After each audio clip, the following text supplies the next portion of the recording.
Добро вечер и Божи благослов, почитувани слушатели. Се разбира вие кои што ова вечер ја слушате емисијата Гласот на вистината.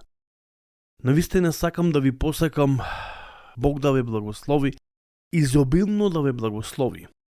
И не е прашањето дали Бог сака да не благослови, туку навистина Бог сака да не благослови, но дали ние сакаме да бидеме благословени. Емисијата Гласот на вистината постои затоа што Бог сака да не благослови преку оваа емисија.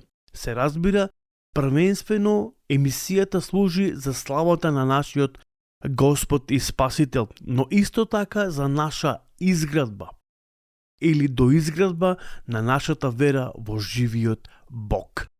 Почитувани слушатели, апостолот Петар зборува за тоа дека ние се надоградуваме на тој аголен камен кој е Христос, кој што зидарите го отфрлија, а на сите што го примија им даде можност да бидат деца Божи.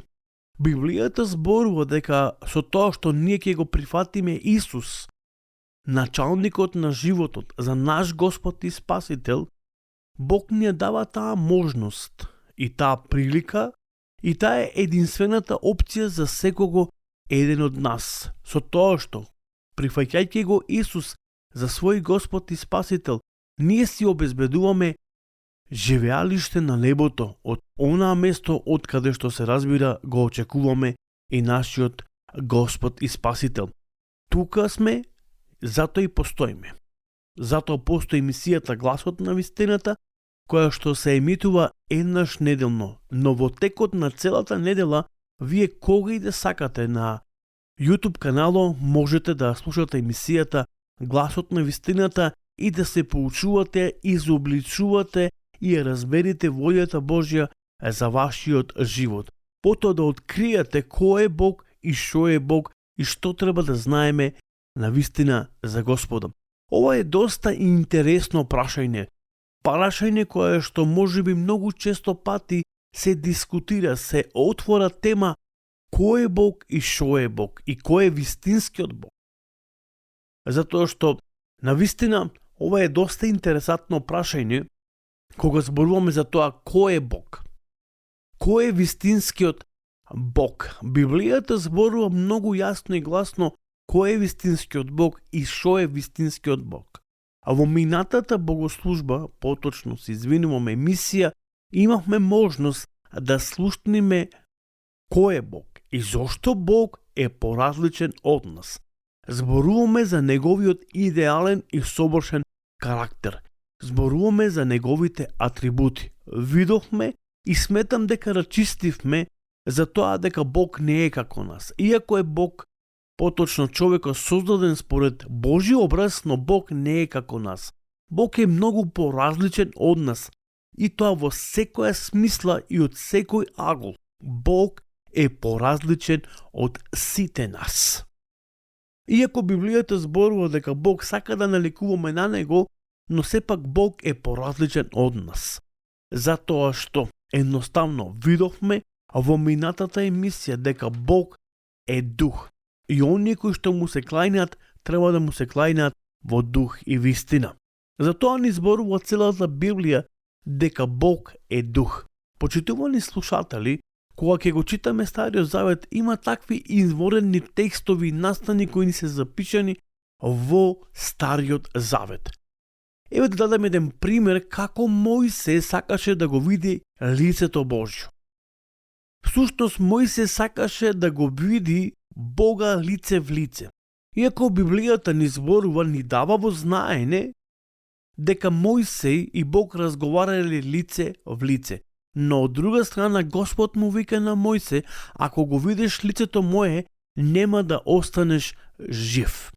Значи, тоа е само метафорички да можеме да разбереме како комуницирале Мојсе, најголемиот пророк во Израел и самиот творец на небото и земјата, каде што во Синеј Мојсе се запознал со Создателот.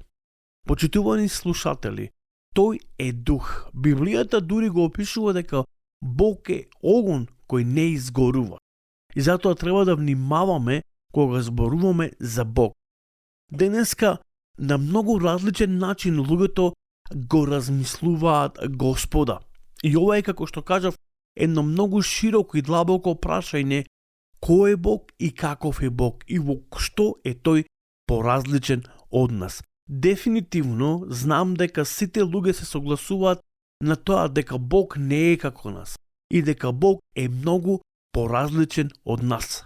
Но сепак има исто така дискусија во каква форма Бог се појавува и дали воопшто постои некаква си форма како што Бог се појавува. Зато е потребно да се чита Словото Господово. Библијата зборува, минатата емисија видовме дека Бог е дух.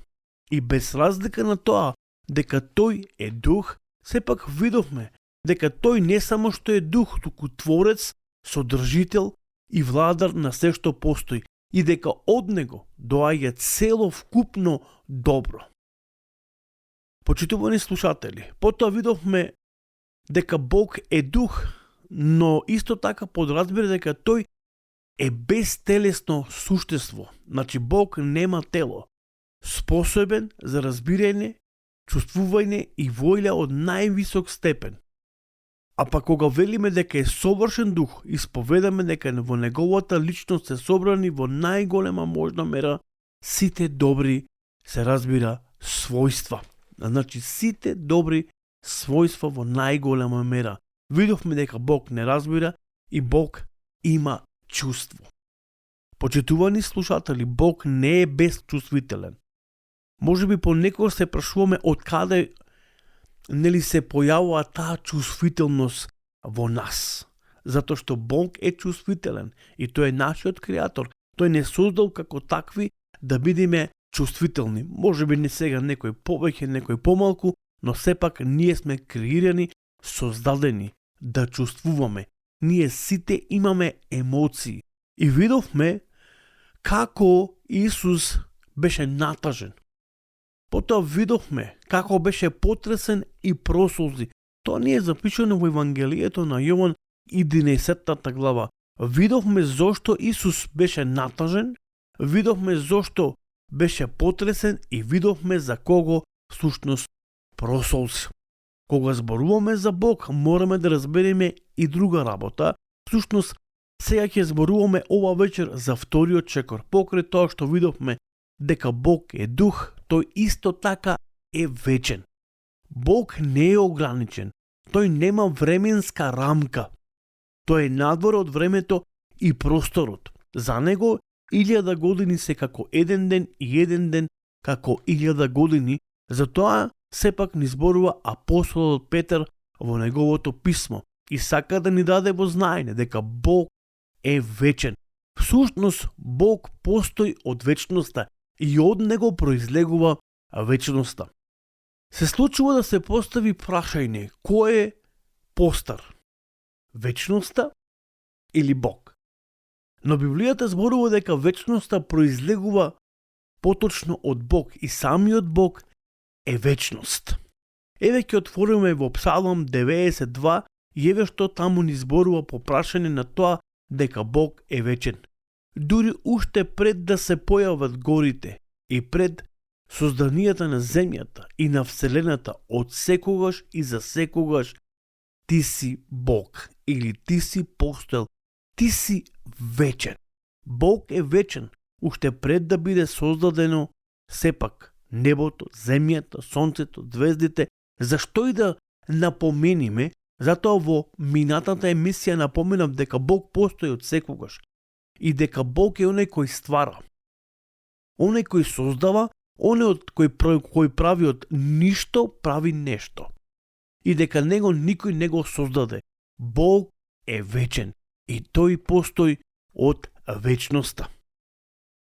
Еве што ни вели пророкот Авакум во неговата прва глава. Но зарем не си ти од век, Господи, Боже мој, светец мој, ти кој не умираш, ти, Господе, само за суд си го допуштил тоа. Карпо моја, за казна си го определил тоа. Значи, еве како пророкот Авакум го согледува Господ и зборува и го запишал во неговата книга. Бог кој е вечен, Бог кој не умира, тој од секогаш за секогаш постои. Кога ќе го отвориме Светото писмо и погледниме, особено на последната книга, книгата Откровение, ќе видиме дека Бог е вечен, дека тој е алфа и омега и дека тој е почетокот и свршетокот, се разбира, на овој свет. Почитувани слушатели, видовме дека Бог нема временска рамка, тој е вечен. Библијата зборува дека тој е надвор од времето и просторот, се разбира. Еве да прочитаме нешто од посланието на евреите, првата глава. Значи, послание на евреите, првата глава, ќе читаме од 10 па се до 12 и ќе видиме што таму ни е запишено.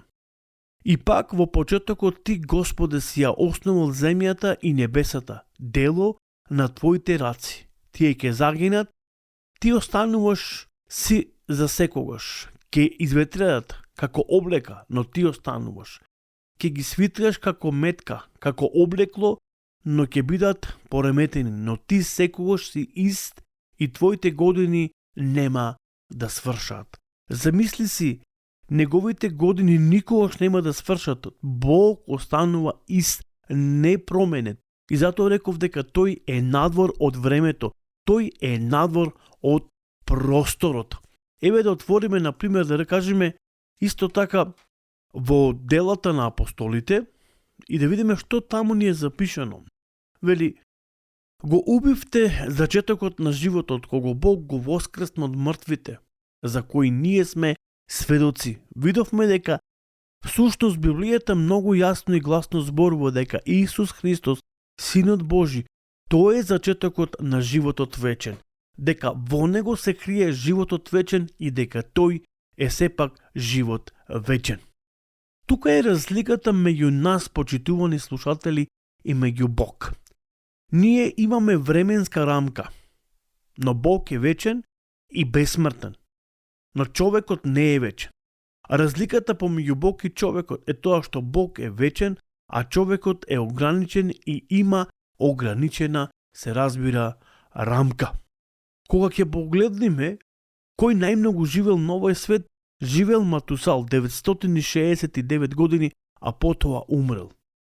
Тој е единствениот човек кој најмногу проживел на овој свет и тоа ни е запишено, се разбира, во Светото писмо, Библијата.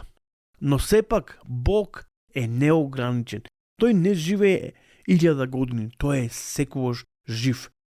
Тој не умира, тој е сепак вечен. Затоа сепак ни зборува словото на нашиот Господ и Спасител. Затоа ни зборува и Новиот Завет. Ни зборува Библијата дека од секогаш тој е вечнес.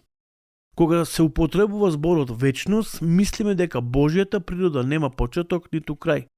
За Бог минатото, сега или сегашноста или иднината се во едно вечно и сегашно време.